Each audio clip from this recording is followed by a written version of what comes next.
The atmosphere was overcast but kind of bright, like overcast colors in dull pastel neon bright. There was a warm, lo-fi breeze. It was beautiful.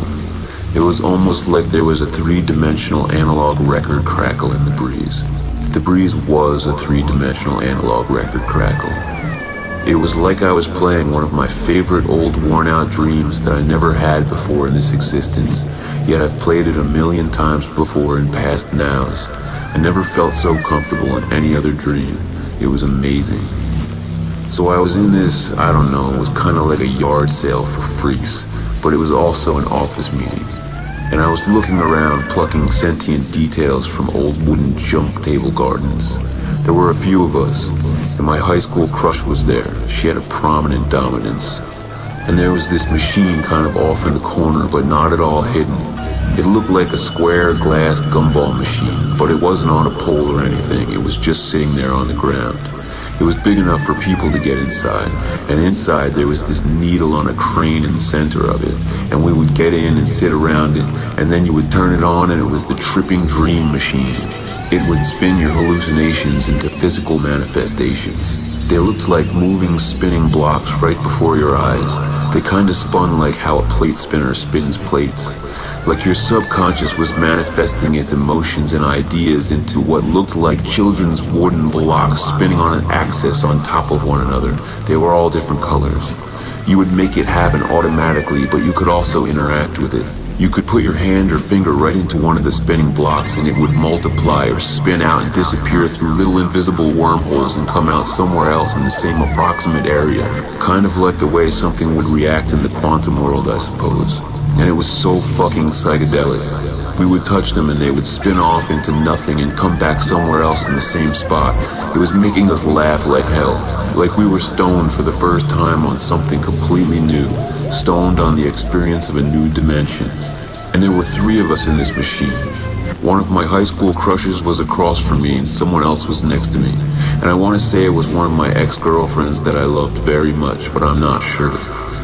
We were all in this machine and we were all focused on it, focused on all the spinning blocks that were quantumly reacting at the bottom of this needle on a crane in the center. It felt like all of our combined subconscious energy was manifesting, combining into different aspects of energy which were materializing and doing different things based on where we were at emotionally while we were in this tripping dream machine.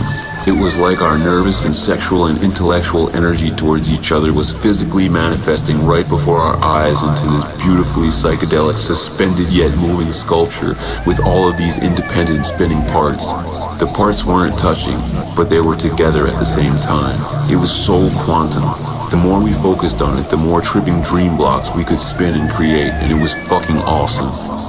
I call it the tripping dream machine, but it was like this psychedelic 3D emotion printer, and it printed these oddly shaped wooden blocks.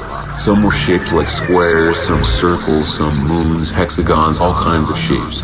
Each block was a different color and they spun symmetrically on an axis. Some were stacked spinning 3 blocks high, some 6 blocks high, some 10 blocks high, all randomly in order at the bottom of a needle on a crane, as we sit around poking at it, laughing like hell in this little glass box. Then I noticed my ex-girlfriend was still in the machine next to me, but she was on her side sleeping peacefully.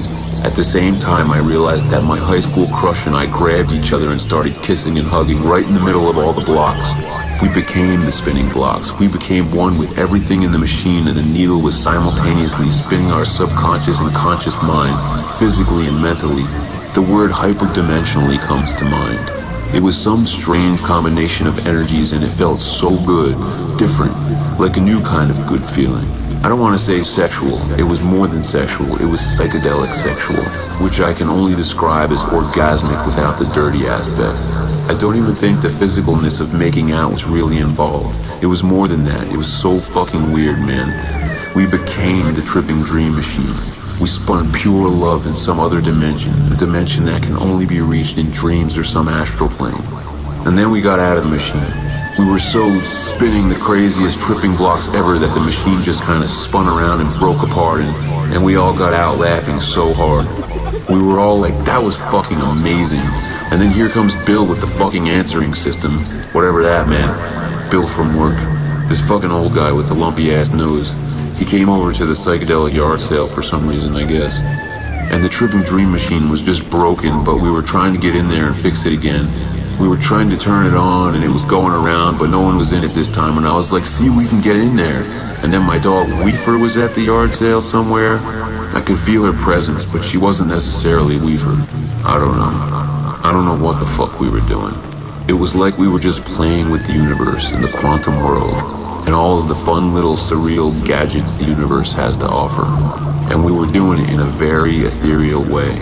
Like we were mixing our emotions with physical aspects and making dream material, and experimenting with orgasmic mind-bending blocks of multi-dimensional matter in a hyper-emotional way, with love, at a psychedelic yard sale in a neon overcast record crackle breeze. It was fucking awesome.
Hi, this is Bill. Please leave your message after the beep. Goodbye.